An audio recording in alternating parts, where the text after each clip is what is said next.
আমার একজন বন্ধু আছে, সে নিজের বাবার চেকের মিসইউজ করেছে। পুলিশ যখন জেরা করেছে তখন আমার নাম নিয়েছে। মানে ওই আর কি, ও ভাবছে যে আমি স্যারের কাছে ওর ব্যাপারে সুপারিশ করি।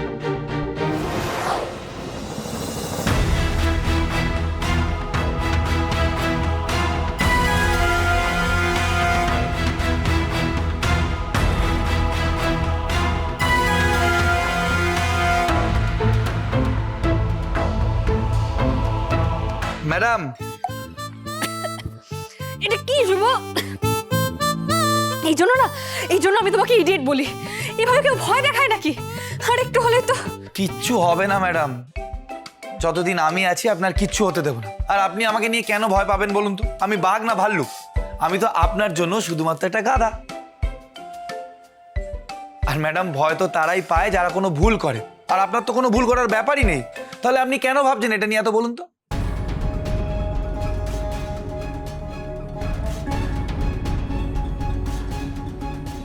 হে নিন, এটা 10 লাখ টাকার চেক।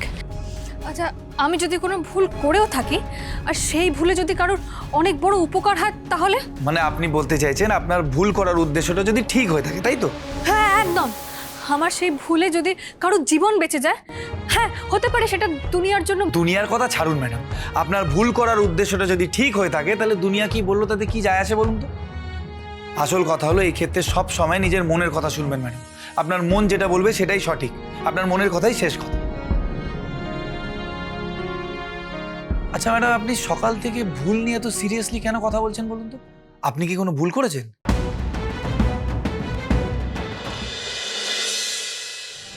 জীবনের পরীক্ষায় ঈশ্বর আগে পরীক্ষা নেন, তারপরে শেখা। আর পাঠ্য বইয়ের পরীক্ষায় আগে আপনাকে ভালো করে পড়তে হয়, তারপরে পরীক্ষা দিতে হয়। সেসব আমি বুঝতে চাই না শুভ। তুমি আমাকে এটা বলো যে জীবনে চলার পথে যদি আমি কোনো ভুল করি শিখতে গিয়ে, তখন কি আমাকে শাস্তি পেতে হবে? শাস্তি ঠিক নয় ম্যাডাম, তবে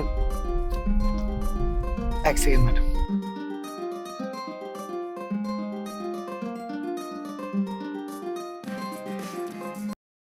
হ্যাঁ ইন্সপেক্টর, বলুন।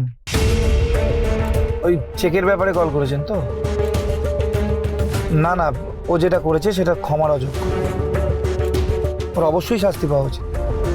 না না স্যার, আমার বন্ধু বলে আমি কি করে ওর অপরাধটাকে ঢেকে রাখি বলুন তো? ও কিভাবে নিজের বাবার চেকের মিসইউজ করতে পারে আপনি বলুন। আসলে কি জানেন তো, ও ভেবেছিল যেহেতু আমার বন্ধু আর আমি শিক্ষামন্ত্রীর কাছে কাজ করি, তাই ও সেটাকে কাজে লাগাতে পারে। কিন্তু আমি আপনাকে বলছি স্যার, ওর বিরুদ্ধে কড়া আইনি পদক্ষেপ নেবেন। রাখছি স্যার। এসব তুমি কি বলছিলে শুভ চেকের ব্যাপারে? আর বলবেন না ম্যাডাম, ওই আমার একজন বন্ধু আছে, সে নিজের বাবার চেকের মিসইউজ করেছে। পুলিশ যখন জেরা করেছে তখন আমার নাম নিয়েছে। মানে ওই আর কি, ও ভাবছে যে আমি স্যারের কাছে ওর ব্যাপারে সুপারিশ করি। কত রকমের যে লোক থাকে না ম্যাডাম। দোষ করার সময় কোনো অসুবিধা নেই, কিন্তু শাস্তি পেতে গেলেই কষ্ট। ছাড়ুন, আপনি বাদ দিন, এরকম কেস তো রোজ ঘটতেই থাকে।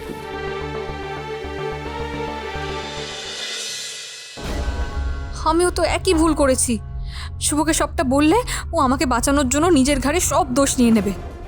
কি করা যায় এখন? তার থেকে আমি নিজে গিয়েই বাবাকে সবটা বলে দিই।